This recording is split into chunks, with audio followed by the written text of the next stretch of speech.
Welcome to the Bridging the Gap podcast, where our mission is to encourage, equip, and empower every woman on her faith journey with Jesus Christ. Today, we are honored to hear from author, speaker, and pastor Charlotte Gambill in conversation with our podcast host, Mackenzie Bloom. Charlotte has written numerous books and Bible studies. She is the founder of The Collective, and it was an honor to have her with us at the 2025 Leadership Conference. In this conversation, Charlotte walks us through her switch from pastoring and women's ministry to focus on leadership. Charlotte shares her heart behind starting The Collective, an online women's leadership mentorship program, and the importance of not doing leadership alone. She provides encouragement to women who might be discouraged in their leadership role and to see the full potential God has for them. Please enjoy today's podcast. Charlotte, thank you for joining us on the podcast. Of course, my honor to do it today. It's so exciting to have you here because, and for those people not here with us, we are at the Leadership Conference. We are. And so it is exciting to have you coming in as our keynote speaker. You, I know, are just going to share so much wisdom. I got to hear you speak at our Thrive Conference that we were talking a little bit about beforehand, and people just loved you. They just loved all the wisdom, and you have a great accent. So I'm sure you hear that a lot, but it always makes it a lot more enjoyable to listen to people with accents. But I would love if you would just share a little bit about yourself, introduce you, what you've been up to lately, and then we'll kind of jump in from there. Right. Well, I've been up to quite a bit lately because our whole family, as of about 7 months ago, emigrated from the UK to the US of A. Really? Yeah. Okay. So we have fully moved here now. Mm-hmm. So we're now, our home is home sweet home, Alabama. Love it. And so we're based there, and a big life shift for us. I didn't think that we would be doing that at our age and stage of life, but it was a total God thing. I mean, I've for years, over 3 decades in ministry, I have done America and England. It's just been the rhythm of my life. I've been on long haul flights for as long as I can remember. And there was just a season shift, and we felt God saying it was time to move permanently. My husband's American, and so we all had citizenship anyway. Okay. But, our kids are 21 and our son's about to turn 19. So we wanted it to be all or nothing. So we didn't want to go without them. And it was something that God put on their hearts before we even spoke to them about it being a potential for our future. So that's all brand new for us, but it's definitely making coming to places like this a little easier. I'm sure. Because this is in the middle of nowhere, y'all. Yeah. Which if you're coming from England, it is even further. So it wasn't too bad from another state in, the same nation, but I'm loving the fact that I'm not living permanently jet lagged. Yes, true. Which is great. And we're building a home, so that's fun. So there's been a lot going on. And you travel so much and speak and get to talk to such a variety of groups of people. But what is it about women's conferences that you love so much? Like, if you could pinpoint something, it's, man, this is what keeps me going to them. This is why I keep going. Well, my answer is probably not the answer you're going to want, because actually I told God, which I'll speak about later on today, I told God I was done with women's conferences because I didn't love them anymore. I was like over them. I love that. I was, I'd done quite a lot for a long time. I'd built my own from, a couple of women to, thousands of women. And I just was like, I think I've done all I need to do in this sphere. And I just, sometimes you just feel like I think that season's done. And that's kind of how I felt up until when God put a message on my heart that I'll share with the women here, that I knew, the only place it could be shared was a women's conference. So I think for me, I believe so deeply in the potential of women. It frustrates me also so deeply in some of the ways that we live so way below those potentials because of a false mentality or a wrong culture around us that has kept us smaller than God ever intended us to be. So I love to step into the place where there are women in the room and let them see by example and also through the word what God says about them. And women really are the glue that hold everything together. And so, for our families, our marriages, our communities, our friendship circles, without women, there is no Thanksgiving. There is no Christmas presents. You know what I'm saying? Like we make all those things things happen, and we have such a power to do something with that gifting that's not just about laying a table for a dinner or buying gifts for a family. It's about actually doing something in the kingdom that is strategic. And so I love that part of speaking to women, awakening the strategic part of them that is by design in them from, the way God created them. Yeah. So tell me about that switch then, because I remember hearing you talk about it I've been doing women's conferences. I've been doing this for so long. And now my heart is starting to shift towards leadership. And that's kind of been what you've been working on the last couple of years. So walk me through that. Where did that shift come from? Where did that change happen? Well, I think, within all of us, there is a dormant leader, because we have, Spirit of God on the inside of us, and we're more than conquerors. So we're by design, our DNA is to lead, but sometimes you need that to be awakened, and you need to be walked through what that looks like. And so from a very early age, I've always been drawn to leadership things. When I was 14 and realized God was calling me, I was hiding out in the back of a leaders meeting I shouldn't have been at. I've just had this weird nerdy attraction to anything that was pulling me higher spiritually, relationally, mentally, emotionally. I was just drawn to it. I'm like, I want to keep stepping up and keep discovering more.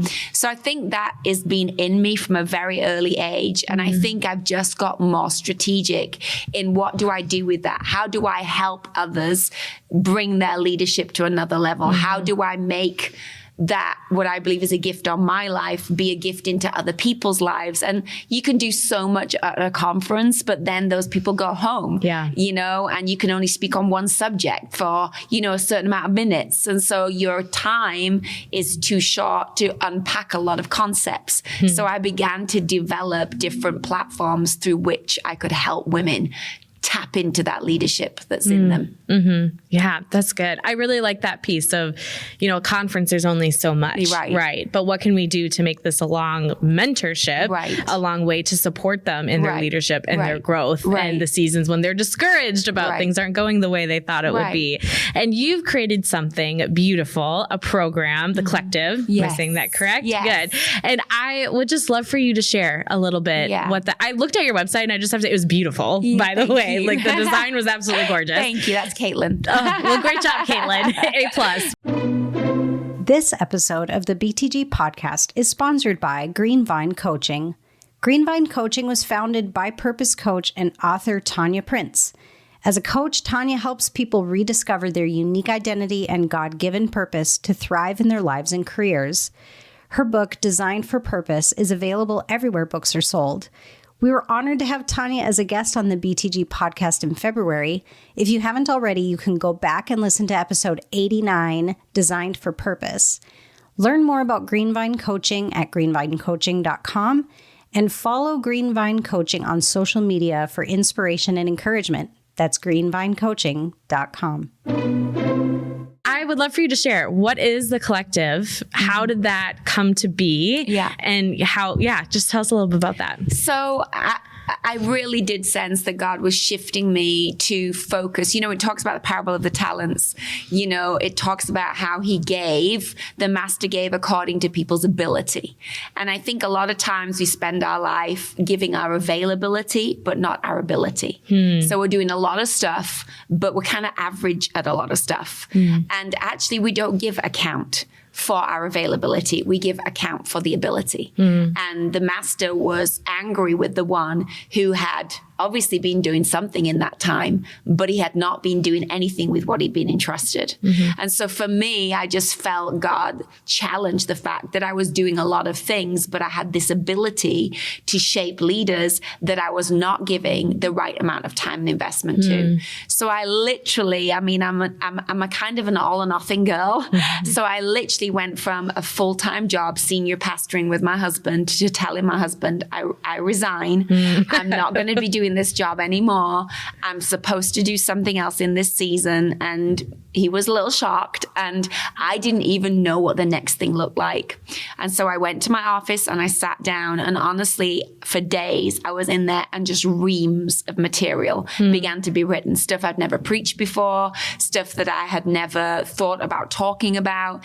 And I realized I have this content, and now I need to find the people that it's for. And so I literally haphazardly went on my social media and just said, hey, if there's anyone out there that would like to be mentored, then you know what, just reach out. And overnight we had hundreds of applications. Wow. And that was the beginning of the collective. And so since that birthing point, which is only a few years ago that began, now multiplied hundreds of women have come through the collective, because it's bringing mentorship to their kitchen table. It's bringing it into their workspace. It's a commitment once a month for 5 months, and you're on a call with other group of women, and I'm live on the screen, and I'm pouring into them and answering questions and praying with them. And we've watched how it has been one of the greatest things I think I've ever done, because though an arena of 10,000 women seems more impressive, the investment into 70 women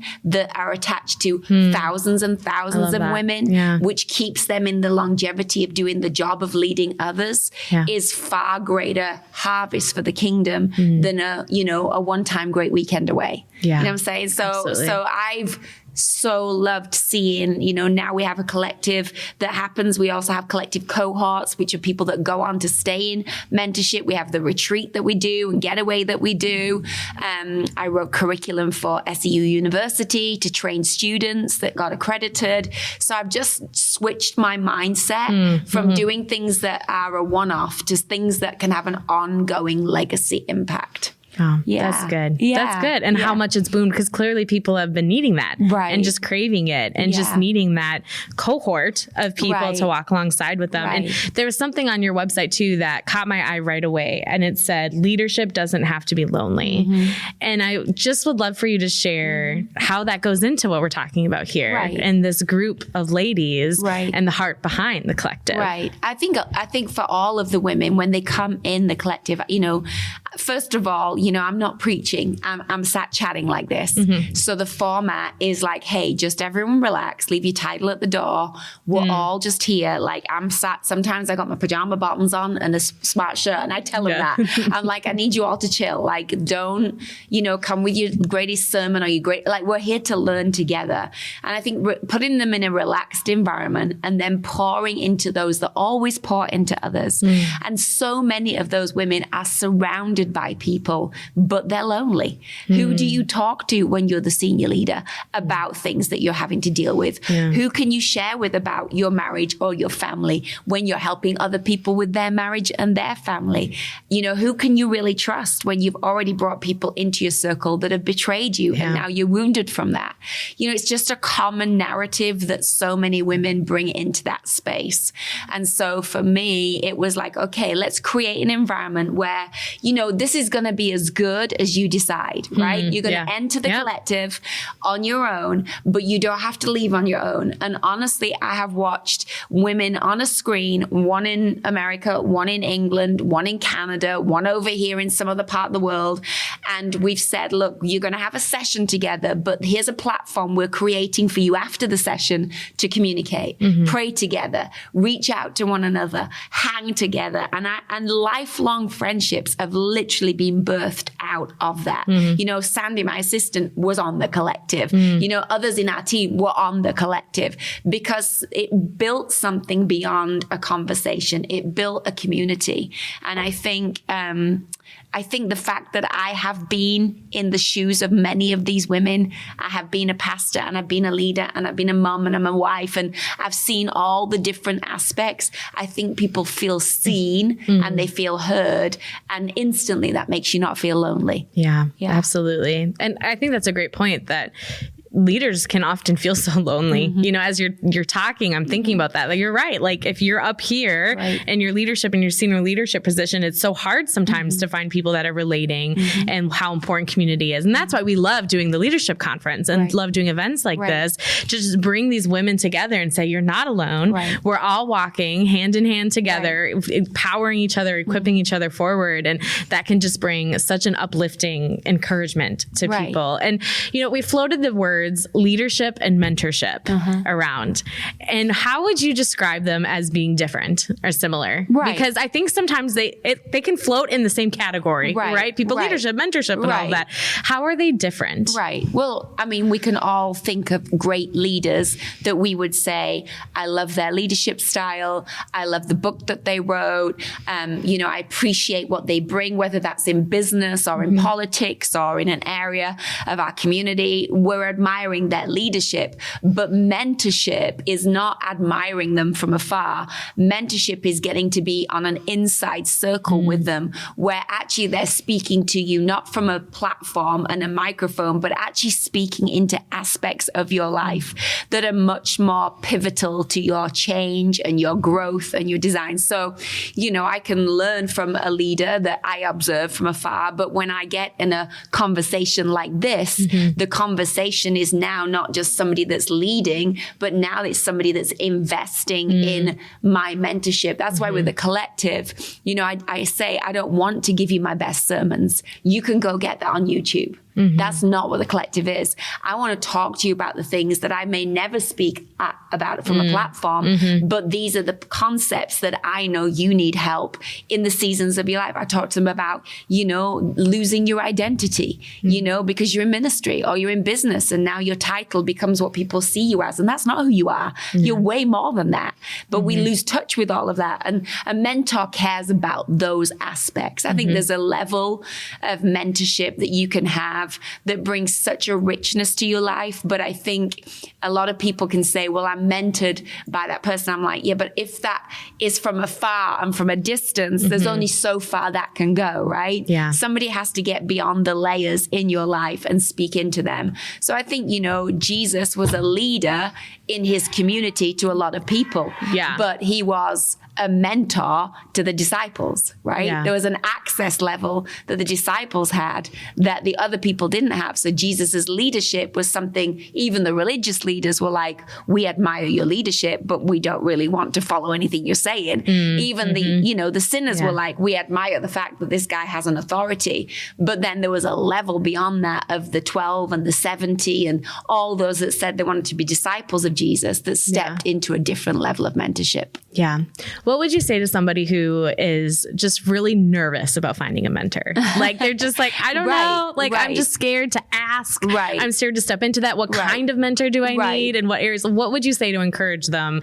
Because it's clear, like, mentorship is important. Right? How would you encourage them in that? Well, I think honestly, there's levels, isn't there? I mean, if you're in the collective, we're not hanging out at your house, right? You're on a screen. I'm on a screen, right? And so the council is mentoring you, but that it's not a friendship, right? And so, like, I'm not like hanging with you and your kids, right? And so if that's what you want, that's a different ask. If you want someone to be your friend, that's different. If you want someone to be a mentor, they have to know stuff that you don't know. They have to have journeyed somewhere that you've not gone yet. You have to admire something about their life that you want to learn from. Therefore, you have to understand what you're asking, right? And so the ask is important. Are you asking to be my friend? Because if you are, I can't commit to that. Because a friend to me has all these things that they bring to your life. If you're asking me to be a mentor, I'm going to say, yes, and this is how. You go to the collective. Right? I'm going to send you in the direction of the program that I've designed to be a mentorship tool. I think sometimes when people are nervous to ask, I would first say, well, what are you asking for? Because if you're over asking, you're going to be rejected. Then you're going to feel disappointed, but you had an unrealistic expectation. So when people people don't necessarily ask me to mentor them, or if they did write an email and said, could you mentor me? The immediate response would be, go to the collective. If they don't want to go to the collective because that's too distant, then they're asking for something else, which I can't commit to. So I think you've got to get clear on what it is you're asking for, so that you're not putting on somebody's shoulders an unhealthy expectation that they can never fulfill, or you're expecting something from them that you're going to be disappointed because they never give you. So I think honestly, if you're looking for a mentor, you need to know what it is you're looking for, and figure out, is that I'm looking for coaching because that would look like this? Am I looking for friendship because that would look like this? Am I looking for a one-on-one, because that's a different ask? So I think it gets awkward when we are unclear and unrealistic about what we think mentorship looks like. Yeah. That's good. Well, I bet that's very encouraging for people who are listening that are just on the fence about, I don't even know how to ask, but it's that first reflective thought. What am I actually looking for? Right. Exactly. What do I really need? Right. What am I seeking from this? Because then it's easier to find the people that you are actually needing to have mentor and speak into your life. Calling all women in leadership. We want to invite you to the 2026 BTG Leadership Conference in beautiful Alexandria, Minnesota, next February 20th through 21st. We are honored to have innovative leader and pastor Christy Kerr keynoting this event, along with multiple workshops providing practical training, networking with other leaders, and much needed space for relaxation and fun. We believe every woman is a potential leader, and we have intentionally crafted this time to resource and refresh you in your leadership journey. Check out the website for more information at mnbtg.org/leadership. And now, back to our conversation with Charlotte Gambill. Something we hear a lot with Bridging the Gap, and is that idea of, well, I don't think I'm leadership potential. I don't think I can be a leader.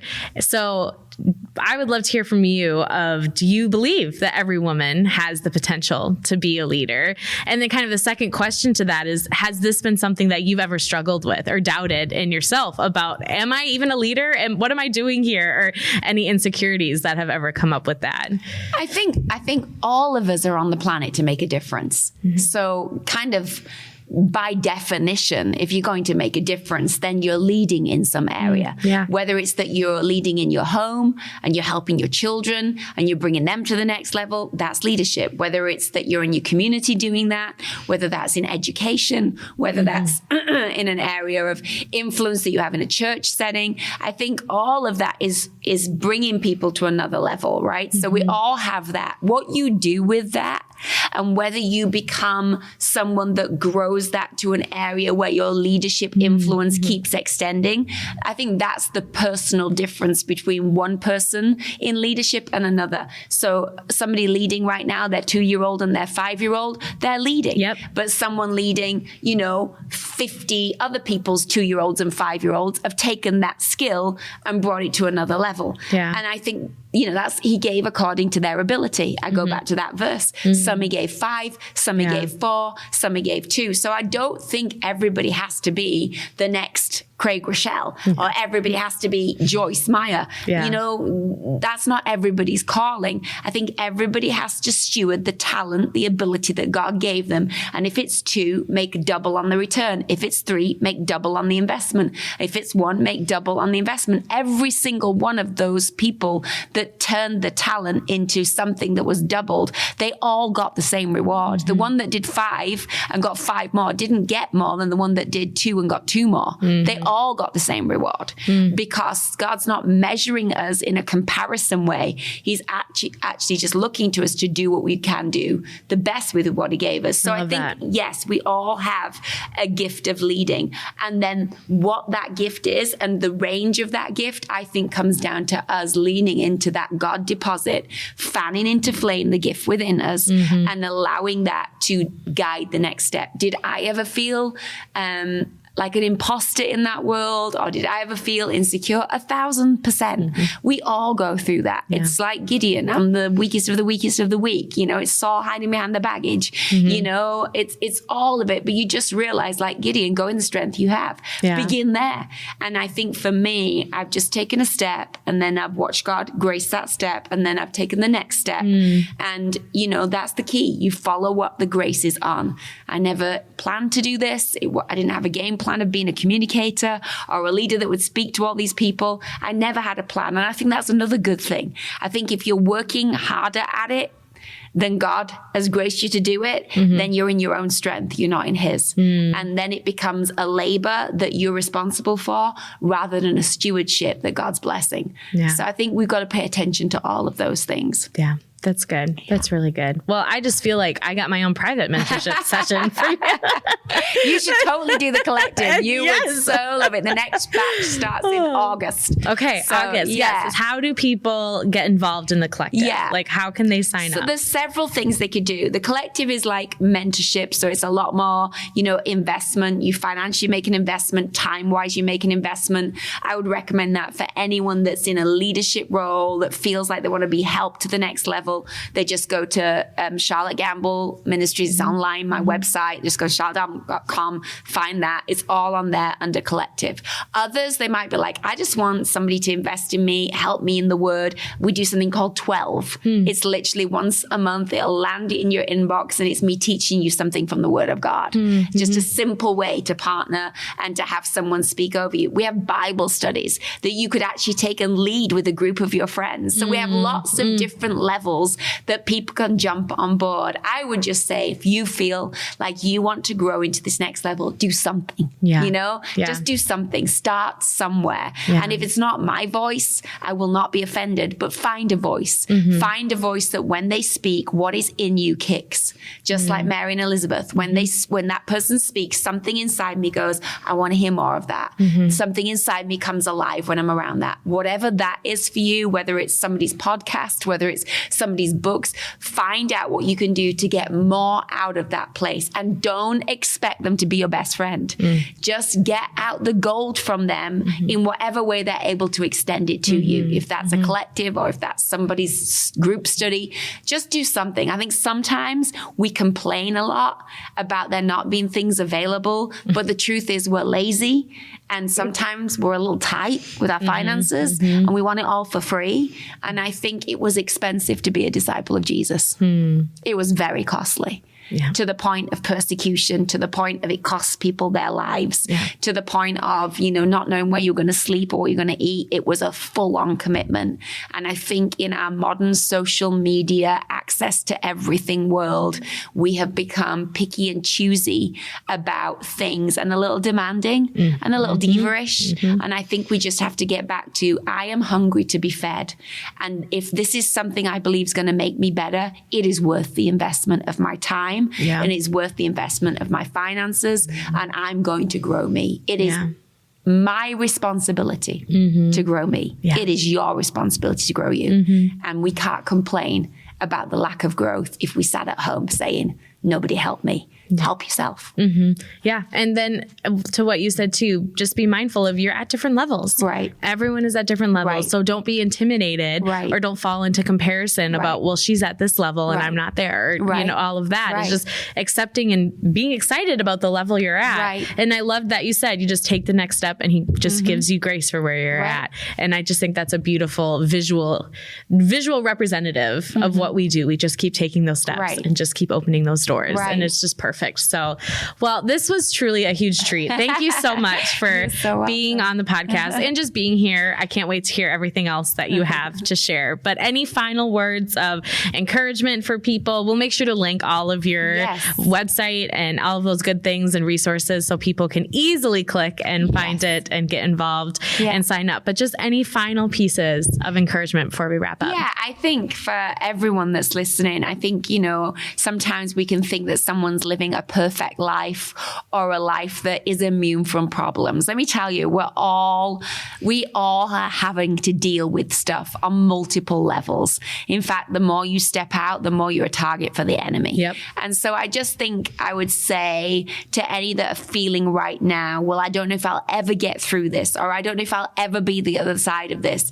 You know, you've got to understand in those seasons is your greatest gift, actually.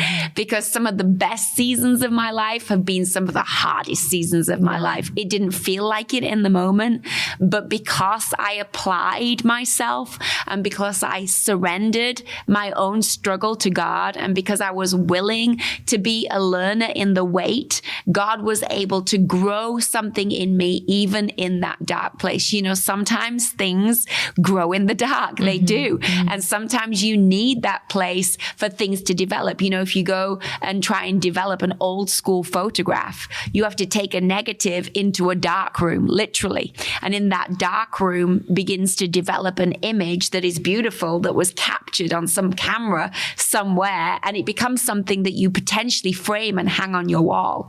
I think for some, you feel right now that there's a negative and you feel you're in a dark room. But let me just tell you, there can be something come out of this season that ends up being something you frame on the wall of your future and say, I'm so thankful for that moment. I didn't see it immediately. I didn't feel it all the time, but something grew in me in that season that no one can take from me. I went through the cancer battle and God taught me about his faithfulness. I went through infertility and God taught me about his patience. I went through this season of nightmare in my marriage and God taught me what it means to truly love and to truly persevere. I went through lack and God actually taught me I have everything I actually will ever need in him. He's my all-sufficient one. And so I think if you're listening and you're feeling less than or you're feeling overwhelmed, let me just encourage you. Sometimes that's the exact spot God needs us to get to for him to teach us a lesson that will actually pull us not just through it, but out into something greater on the other side of it. Love it. So encouraging. So encouraging. Well, I hope everybody takes a chance to go and look at the Collective and all of your other incredible resources and studies and all of those good things. But again, thank you so much for joining me, and can't wait for the rest of the weekend. Of course. Thank you. Thank you for joining us for this episode of the Bridging the Gap podcast. We were honored to hear so much wisdom and encouragement from Charlotte Gambill. Be sure to check out her online community, The Collective, and her various books on her website, charlottegambill.com. You can also follow her on Instagram at Charl Gambill. Thank you again to our episode sponsor, Greenvine Coaching. Learn more at greenvinecoaching.com. That's greenvinecoaching.com. And you can learn more about Bridging the Gap at mnbtg.org or by following MNBTG on social media. We also invite you to take a moment to rate and review this podcast to help others find this resource as well. Thank you for joining us today, and we look forward to being with you next time on the Bridging the Gap podcast.